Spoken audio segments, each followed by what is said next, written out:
आगरा शहर में cyber crime तेजी के साथ बढ़ रहा है और उस पर भी डिजिटल अरेस्ट जैसी घटनाएं सामने आ रही हैं। क्या होता है डिजिटल अरेस्ट, क्या कानून में ये शब्द एग्जिस्ट करता है, और एग्जिस्ट करता है तो जो अपराधी है उसको क्या सज़ा हो सकती है? इस पूरे मामले को बातचीत करने के लिए वरिष्ठ अधिवक्ता हमारे साथ मौजूद हैं। सर, आजकल साइबर क्राइम के मामले दिन प्रतिदिन बढ़ते जा रहे हैं, डिजिटल अरेस्ट किया जा रहा है अब तो लोगों को, हाउस अरेस्ट जैसी भी घटनाएं सामने आई। क्या ये कानून में एग्जिस्ट करता है, और क्या डिजिटल अरेस्ट है क्या? देखिए, समय समय पर अपराध करने की प्रवृत्ति बदलती रही है। एक समय था जब लोग घोड़े और डकैतियाँ डालते थे ले जाके, फिर उसके बाद कालांतर के बाद में उनमें अपराधों में इजाफा हुआ।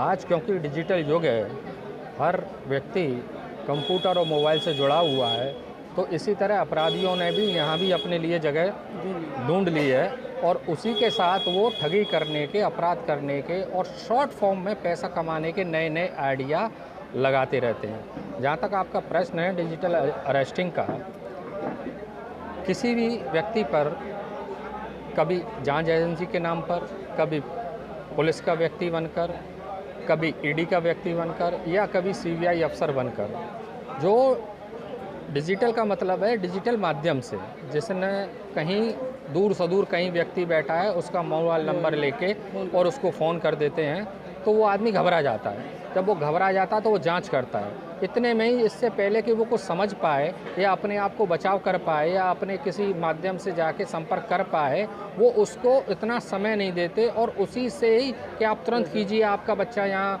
पकड़ा गया है और आपको पैसे भिजवाने हैं, तो इस तरह से वो घबरा कर उनको पैसा ट्रांसफ़र कर देते हैं। तो पैसा ट्रांसफ़र होने के बाद फिर वो बेफिक्र हो जाते हैं। इसी तरह फिर वो दूसरा शिकार ढूंढते हैं, दूसरे से तीसरा शिकार ढूंढते हैं, और कई घटनाएं ऐसी हो रही हैं कि जिसमें महिलाओं ने फ़ोन उठाए हैं तो वो इतनी अत्यधिक घबरा गई हैं कि उन्होंने अपने प्राण तक चले गए हैं। तो ये जो अरेस्टिंग है, चाहे डिजिटल फ्रॉड की बात हो या डिजिटल अरेस्टिंग की बात हो, ये साइबर का एक विकृत रूप है और ये आने वाले समय में एक महामारी का रूप ले लेगा अगर जागरूकता लोगों तक नहीं पहुंचाई। क्योंकि मोबाइल केवल आदमी के सुख साधन का एक माध्यम बन गया है, मगर वो किस हद तक उसको नुकसान पहुंचा सकता है, ये बात अभी लोगों को ज़रूरी है और समझनी है। इस घटना के बाद में सुरक्षा एजेंसियाँ थोड़ी जागरूक हुई हैं और उन्होंने अपने अपने पोर्टलों पे या सरकारी माध्यम से या प्रशासन ने अब ये कहना शुरू किया है कि ये संस्थाएं किसी को अरेस्ट नहीं करती।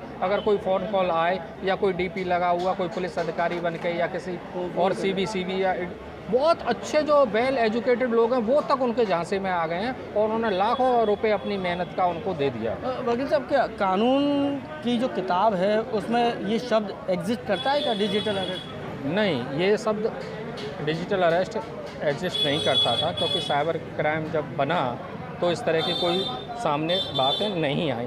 मगर क्योंकि ये सारा जो पूरा प्रपंच जो होता है ये डिजिटल माध्यम से होता है और वो आदमी को उस तरह से हैक कर देते हैं, इसलिए इसमें वो साइबर की सारी व्यवस्था दी गई है। तो भाई साहब, कोई पकड़ा जाता है तो क्या अपराध को क्या सज़ा हो सकती है इसमें? नहीं, अपराधी को बिल्कुल सज़ा होगी। सज़ा क्या होगी? उसके लिए जो साइबर एक्ट में जो व्यवस्था है उसके अंतर्गत ही जिस स्तर पर उसने अपराध किया है उसी स्तर को उसको लागू किया जाएगा और उसको उसी के हिसाब से दंडित किया जाएगा। आगरा शहर में साइबर क्राइम तेजी के साथ बढ़ा है और डिजिटल अरेस्ट जैसी घटनाएं सामने आ रही हैं। इन घटनाओं में हाल ही में जो हुई हैं उसमें से एक शिक्षिका की मौत हो गई है। क्या है डिजिटल अरेस्ट? क्या कानूनी किताब में ये शब्द एग्जिस्ट करता है, और करता है तो फिर उसके लिए अपराधी को क्या सज़ा हो सकती है? इसको लेकर वरिष्ठ अधिवक्ता हमारे साथ मौजूद है। सर, लगातार साइबर क्राइम बढ़ रहा है और डिजिटल अरेस्ट जैसी घटनाएं सामने आ रही, क्या डिजिटल अरेस्ट होता क्या है? देखिए, डिजिटल अरेस्ट एक शब्दावली से लिया गया है कि जब आप किसी डिजिटल माध्यम से किसी को अपनी बातों में लेकर और आप उसके साथ जब साइबर क्राइम करते हैं तो उसका डिजिटल अरेस्ट कहा जाता है। फ़ोन एक हमारी डिजिटल डिवाइस है और फ़ोन पे अगर आप किसी को उसको मौका नहीं दे रहे हैं कि वो आपकी बात को इम्प्लीमेंटेशन कर सके, और इसी वजह से फ़ोन पर अगर आपको कोई धमकी दे रहा है कि आपका कोई व्यक्ति गिरफ्तार हो गया है या आपका कोई घर का पकड़ा गया है, आपको ये पैसे देने हैं, और आपको उसको मौका वेरीफाई का नहीं दे रहे, इसी को डिजिटल अरेस्ट का नाम दिया गया है कि वो फ़ोन के माध्यम से आपको इस मानसिक रूप से प्रताड़ित करते हैं और कोई दूसरी तरफ से कोई सीबीआई ऑफिसर बन जाता है, कोई पुलिस का अफसर बन जाता है। तो जो इस प्रकार की जो घटना है, और अरेस्ट का मतलब ये हुआ कि वो आपको किसी भी प्रकार से ये मौका नहीं देंगे कि आप वेरीफाई कर सकें कि ये कॉल कहाँ से एक्चुअल आई है। मगर साहब कानूनी किताब अगर पढ़ें तो उसमें ये शब्द है क्या डिजिटल अरेस्ट का? नहीं, कानूनी किताब में डिजिटल अरेस्ट नाम का कोई शब्द नहीं है। उसमें जो भी है वो साइबर क्राइम है। साइबर क्राइम में ये सारी डिवाइसेस आती हैं, चाहे वो हमारा मोबाइल फ़ोन हो या जितनी भी हमारे अकाउंट यूपीआई से जितने भी ट्रांजैक्शन होते हैं, इसमें कोई भी डिजिटल अरेस्ट नाम का कोई शब्द नहीं। वैसे अगर साइबर इस तरह की हरकत करते हुए कोई व्यक्ति पकड़ा जाता है तो उसकी सज़ा का क्या प्रावधान है? देखिए, इसमें 420C और साइबर क्राइम की जो हमारा आईटी एक्ट है उसकी धाराओं के अधीन इसमें 7 वर्ष तक का कारावास है। और अभी इसको और गंभीर, क्योंकि अभी ये नए सिरे से इसका रिव्यू हो रहा है आईटी एक्ट का पूरे का, तो इसमें गंभीर धाराओं में सज़ा बढ़ाने का प्रावधान किया जा रहा है। बस ऐसे में एक महिला की मौत हो गई तो क्या लगता नहीं कि इसकी भी कुछ धाराएं उस पर बढ़नी चाहिए? जी, अब हमारा बीएनएस एक नई संहिता आ गई है। पुरानी आईपीसी में अगर हम देखें तो ये एक्सटॉर्शन का और एक तरीके से मृत्यु के दुष्प्रेरण का मामला बनता है।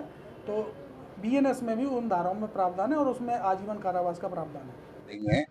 कि अनजान फोन नंबर से अनजान व्यक्तियों पर, विभिन्न व्यक्तियों पर जो पैसे वाले हैं या जिनके पास धन उपलब्ध है, उनके पास कॉल आती है कि आपका फलां रिश्तेदार बेटा या बेटी हमारी कस्टडी में है, हम पुलिस विभाग या सीआईडी या सीबीआईडी से बोल रहे हैं और आप जो है हमारे खाता नंबर इतने में इतनी रकम डाल लें, नहीं तो हम आपके जो भी रिश्तेदार है उसको जेल भेज देंगे। इससे के जो फोन आता है उसकी कॉलर आईडी पर नाम और पुलिस या सीबीआई या सीआईडी लिख करके आता है। इसलिए हमारे देश की, हमारे प्रदेश की, आगरा की जनता बहुत जल्दी उनके प्रभाव में आ जाती है और घबरा कर उनको पैसा ट्रांसफर कर देते हैं। अभी हाल में ही एक शिक्षिका इसी तरह के कांड में हार्ट अटैक से उनकी मृत्यु हो चुकी है। इसकी कई घटनाएं हो चुकी हैं और मैंने देखा है कि जो फोन आता है तो वो फोन हमारे इंडिया का कोड 91 है, वो 92 आता है। ऐसा मुझे पता लगा है कि ये 92 का कोड जो सिम है वो पाकिस्तान से जारी होती है। तो विदेशी ताकतें इसके साथ में हैं, हमारे लोकल लोग यहाँ से मिले हुए हैं। अगर पुलिस, कानून और सरकार ने जरूर कोई नई व्यवस्था नहीं बनाई तो हमारे देश में ये एक बीमारी की तरह फैल जाएगा। सर कानूनी किताब में कोई डिजिटल अरेस्ट जैसा शब्द है, कोई उसके लिए धाराएं कुछ है क्या डिजिटल अरेस्ट? ये डिजिटल अरेस्ट जैसा कोई कानूनी शब्द किसी भी किताब में नहीं है। ये शब्द सोशल मीडिया से आया है, क्योंकि ये अभी नए ही कानून में ऐसा कोई अभी ऐसा नहीं हुआ है। ये 5-6 महीने से चल रहा है।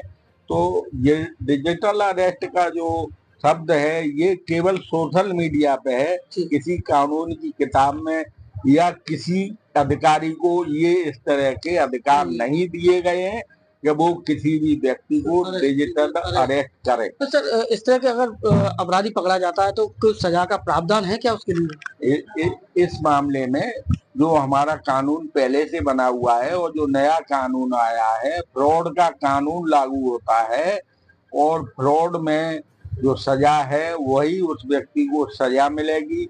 और आईटी एक्ट के अंदर भी ये मामला आता है कि जो पैसा मांगा जा रहा है या जो ट्रांसफर कर दिया गया है डिजिटल अरेस्ट के बहाने, उसको अगर हम समय रहते सूचना दे दें तो हमारा पैसा बैंक में होल्ड हो जाएगा। तो हमारे साथ मौजूद थे, उनका कहना है कि डिजिटल अरेस्ट जैसी शब्द कोई कानूनी किताब में नहीं है, लेकिन इसके प्रति जागरूक होना बहुत ज़रूरी है, क्योंकि डिजिटल का युग है और हर व्यक्ति के हाथ में ये मोबाइल है, जिसी के माध्यम से डिजिटल अरेस्ट जैसी घटनाएं बढ़ रही हैं। जागरूक होना ही सिर्फ आपके लिए समाधान है।